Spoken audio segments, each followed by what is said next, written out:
Hello and welcome to this channel. This is a reply to 2 episodes of Patrician Podcast over at Argent Templar channel. In one of them, Argent and his guests discussed castes and class, while in the second, the subject was the flow of history. This is by no means an attack on what has been said there, and much less on the people. On the contrary, Argent and the other guys have channels that I visit regularly and I highly recommend. I thought of making some time in the future a few talks on the same subjects, but for now I would like to concentrate on the question of sacred hierarchy and sacrifice in Catholic theology. Listening to those discussions, however, as good as they were, left me thinking that some essential issues were left out, so I will just say a few words on these topics, hoping that, God willing, I will take them up sometime in the future for a decent treatment. Before anything else, a brief note on the terms. I will not use terms like Kshatriya or Vaishya or Kali Yuga, because they belong to an alien if related culture. Traditionalists like Geno, Evola or Kumaraswamy use these, so traditionalists in West follow their lead. But in our own culture we have all the doctrines and terms that we need. I think we should rediscover and appreciate our own heritage and appeal to that of other civilizations only to clarify or better articulate it. The doctrine of the 4 yugas is well known in the West as those of the 4 metallic ages, and you can check that in Ovid and Hesiod. The Kali Yuga in particular is the Iron Age, or for those who prefer the Norse tradition, the Age of the Wolf. In the Middle Ages, our society was divided in the first estate, or the clergy, the second estate, or the aristocracy, and the third estate. Kshatriya or Vaishya are alien terms to us. There is nothing wrong with them in themselves, on the contrary, but they don't belong to our culture, and as long as we can express our thoughts within the limits of our own culture, I think we should give priority to terms that are traditional for it. A bit of chauvinism will not hurt. In the Republic of Plato, we find the social order mirroring the metallic ages of Hesiod, and this, I think, is the crux of the question. The flow of history and the becoming of the social classes are closely linked. If we go back to the essential text of our Western tradition, we find there the answers that we are looking for, and the guiding principles to interpret what is happening around us today. And with this, we get to the main point I want to make. During both discussions, you guys debated all kinds of historical cases, but you did not discuss the principles behind historical becoming, or the principles behind the degeneration of the social order. We should begin with the principles, and then go on to empirical examples that illustrate it. Why? Because that is what traditionalists and conservatives are supposed to do. Conservatives accept the existence of eternal moral principles that should inform our everyday existence. This way of seeing things is a modern vestige of a traditional view, according to which all empirical existence, including historical events, are manifestations of eternal principles. In other words, if we take seriously the transcendent realities that underlie the visible world, then we will conduct our debate starting with eternal principles, and then we'll work our way down to historic examples. We'll start with what is foundational, and we'll go on to the empirical applications. And we should do this all the more since in modern times the principles have been thrown out of mainstream culture and most of the listeners will not be familiar with them. In fact, this is what we should talk more about given the induced ignorance that most people find themselves in. We have been educated to ignore the very foundations of our civilizations. Now I have to be fair to you guys. A discussion like that is not the best place to clarify principles, so the format itself is more suited to more or less random observations about historic examples. But since I'm alone with my mic, I'll take advantage of this and just elaborate freely. In this reply I will simply go through the principles underlying the social order and the flow of history, in the hope that this will help somewhat to clarify things. Let's start with the flow of history. Modernity affirms that history is linear and progressive. Tradition sees history as cyclical and regressive. Social order is analogous to it. It is descending from higher classes to lower ones, but in the same time each class is a world of its own. The descending course of the social order corresponds to the regressive flow of history, while the crystallization of the classes in themselves corresponds to the cyclical nature of time. Also, the individual soul is organized according to the same principles into a hierarchy of faculties, with the immortal intellect on top and the other mortal faculties following. Each level of the soul, however, has its own calling and its own virtue as guidance. History, society, and the soul have analogous unfolding because they all reflect the same transcendent principles. Of course, the same transcendent principles will manifest themselves in different ways in all these cases, so the analogies only go so far. But when we talk about the historic becoming of social classes, we are obligated to take in consideration the analogies between the social order and the flow of history. The whole cosmic order is stretched between the 2 principles, the formal and the material. Plato called the first the one, or the good, or the beautiful. The second one is the indefinite dyad. Since Sanskrit terminology was used in the discussions, I'll just mention in passing that these are the Purusha and Prakriti of Sankhya and other schools. Between these two poles, there's an axis that various traditions will represent as a tree or a mountain or something similar. Along the world axis, you will find aligned the different levels of existence or different worlds. In classical mythology, you have the world of the gods on top of Mount Olympus, followed by the world of the daimons, then that of humans, then Hades, and under Hades, Tartaros. I just give this as an example among many of mythological representations of the world ordered along Axis Mundi. My ancestors have their own mythology, of course, and you guys, depending on your blood, have behind you another mythology. The thing with classical mythology is that it has become common to all the tribes of Europe, along with our respective ethnic heritage. Notice that each level of existence is a world in itself. Analogously, there is an order to our soul with its faculties aligned along an axis, a kind of spiritual spine, if you will, reflected in our body as the spine that gives shape to our physical being. The division of faculties corresponds to the division of the cosmos, and that is why we can acquire knowledge about the different parts of the cosmos, and that is why we can travel out of our world. Society should be organized to reflect the cosmic order with its hierarchies. Since our soul is supposed to be organized the same way, that is a natural option. Any other ordering of society is done according to opinion, not according to knowledge. A social order erected according to knowledge is according to nature.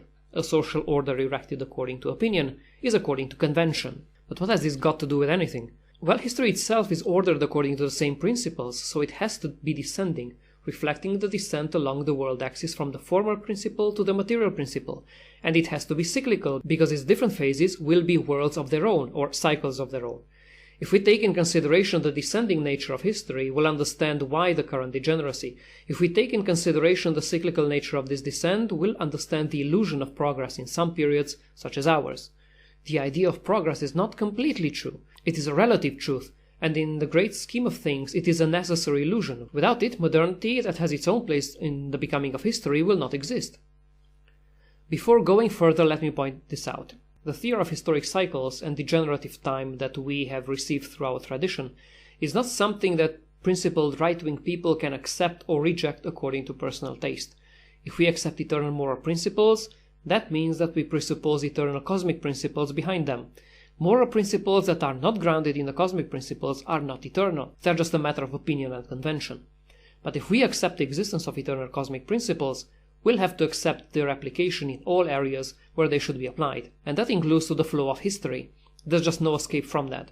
Integral tradition or no tradition at all. After all, what is tradition itself if not the shadow that eternity casts on the flow of time in the form of continuity? Only through tradition can we gain access to the eternal principles, and only the eternal principles can ground our moral values.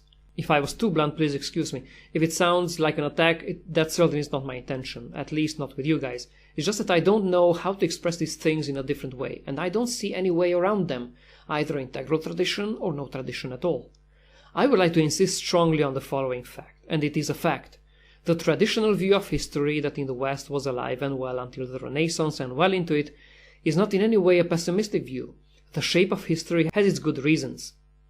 To wish to freeze a society in a given golden age is like wishing that the unfolding of the cosmos would stop at a given level. That is nonsense. It is not simply impossible, it is nonsense. The world exists because the first principle unfolds from itself the possibilities that it contains. History stops when the possibilities inherent in it will be exhausted. I hope it will become clearer if I discuss the mechanism of degeneration. For that, let's turn to the commentary on Plato's Republic by Proclus. I mentioned this passage in my talk on the cardinal virtues, but it's very fitting here also. What Proclus says there is that there's a virtue for each of the three parts of the soul, but there's also one for the soul as a whole. Each part of the soul, if it ignores the whole, can reach its complete development. But if it gives in to the rule of its superiors, it will develop only in a limited way for the good of the whole. Reason, left to its own devices, will detach itself from the needs of the body and rest in the contemplation of the pure and transcendent forms. That is the best that our immortal soul can achieve, but that way it will weaken the body or even destroy it. The immortal soul, which is the seat of reason, has to guard and guide the lower faculties that are linked to the body. Within the soul, that is its mission. It is not its calling according to its own particular nature, but it is its calling to overcome its specific impulses for the good of the whole. The willpower can achieve the maximum of its potential when it is unbound, but only bound by reason, and in subjection to it will it be useful for the whole. Appetites are very important for our survival and reproduction.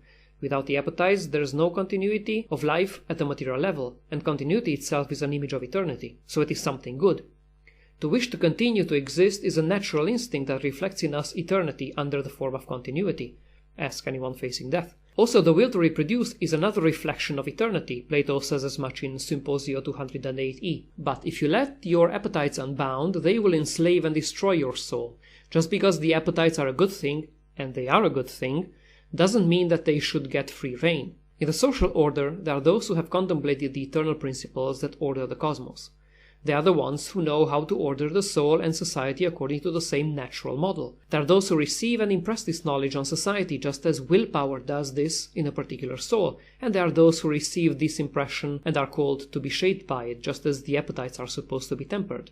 In other words, in society we are supposed to have a priestly caste, an aristocracy, and a demos. In medieval terms, the first, the second, and the third estate. Now here's the thing.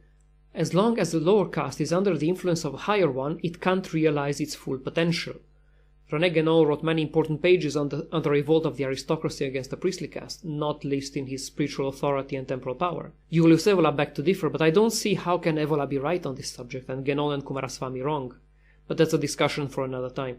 In our recent history, we have seen the third estate overthrow both the clergy and the aristocracy for its own ends. After that, in communism, we got a foretaste of what the rule of the fourth estate will look like, because that world, while in the making already, is still in the future. The bourgeoisie has created a world according to its own image and likeness, and it has accomplished miracles. There's no denying that. Just look at what the West has achieved. This is the result of the material and technological might of the West. In other words, it is the result of bourgeois culture. In such a culture, knowledge is reduced to the material world and transcendent realities are ignored. But this is providential, because this way the third estate was able to unfold its full potential. And I will say it again, technologically and materially it has done miracles. Analogously, the warrior spirit has built mighty empires and great political entities, probably not without a certain level of emancipation from the priestly caste. As for the priestly caste, it was at its best probably at the dawn of history after the fall from the Golden Age. Each and every caste tries to regain the Golden Age, or what it remembers from it. One will try to reach back through knowledge of the divine, the other will seek the good order, and the third craves the plenty of that period. Each one of them deserves a turn to fulfill his designs. Now we live in times in which it is the turn of the third estate. After that, it will be the time for the fourth estate, and then we'll see another image of the Golden Age, only that time it will be an exact reverse image, as the various traditions warn us. The winds of change blow in that direction already, but there's still time. Once we covered all these issues, we can understand properly whence the illusion of progress and why the forces of degeneracy seem to have the wind in their sails. Well, they don't seem to, they actually have the wind in their sails. When we are on the cusp of a change between two subcycles, we have before us the decayed form of an older, better world that is confronted by something new and fresh that gives hope. The illusion of progress is understandable. What is more, if we judge societies by the standard of the material success, then the modern world is indeed the result of a progress. If we judge society by its honor and political virtue, then an Atlantean revolt of the aristocracy against the priestly caste will be a step in the right direction. This is what I wanted to say about the principles behind the flow of history and the degeneration of the castes. At this point, all that remains to ask ourselves, with good old Lenin, is what is to be done. I myself have said enough already, so I'll just pass the mic to someone else.